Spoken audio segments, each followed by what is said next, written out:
గోదావరి జలాల మీద నిర్మించాలనుకున్న Kaleshwaram project redesigning పేరు మీద చంద్రశేఖరరావు కొల్లగొట్టిన వేల కోట్ల రూపాయల మీద చర్చకు శాసనసభలో తెర లేపాలనుకున్నామో చంద్రశేఖరరావు గారికి పూర్తిగా అర్థమైపోయింది.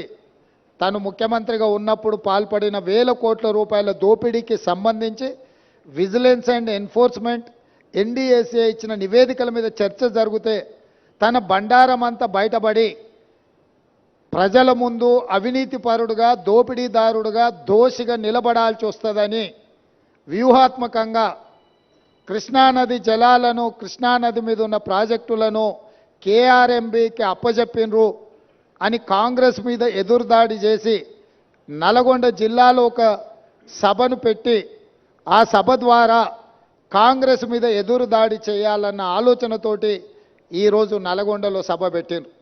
ఇవాళ నల్గొండ సభలో వారు ఎంత శుద్ధపూసలాక మాట్లాడుతుండే అంటే ఇక సత్యహరిశ్చంద్రుడే ఇంకో అవతారం ఎత్తి చంద్రశేఖరరావు రూపంలో జన్మెత్తిండు. ఈ సత్యహరిశ్చంద్రుడి శీలాన్ని మీరు శంకిస్తారా? చావు నోట్లో తలబెట్టి నేను తెలంగాణ సాధించిన అని మళ్ళీ 1,01,000 అబద్ధం చెప్పిండు. ఇప్పటి వరకు 1,00,00,000 సార్లు చెప్పిండు అబద్ధం, సావు నోట్లో తలబెట్టి తెలంగాణ తెచ్చినా అని.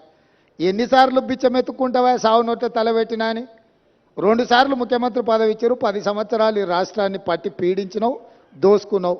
ఇంకా కూడా సావు నోట్ల తలకాయ పెట్టినా సావు నోట్ల తలకాయ పెట్టినా అని మాటలు చెప్తున్నావు. సావు నోట్ల తలకాయ పెట్టిన చంద్రశేఖరరావు శాసనసభలో నీ అవినీతి మీద చర్చ పెడితే నువ్వు నిజంగా సత్యహరిశ్చంద్రునివే, సత్యహరిశ్చంద్రునికి మరో జన్మని ఎత్తినోనివి అయితే అక్కడ వచ్చి కూర్చొని మాట్లాడేది ఉండే.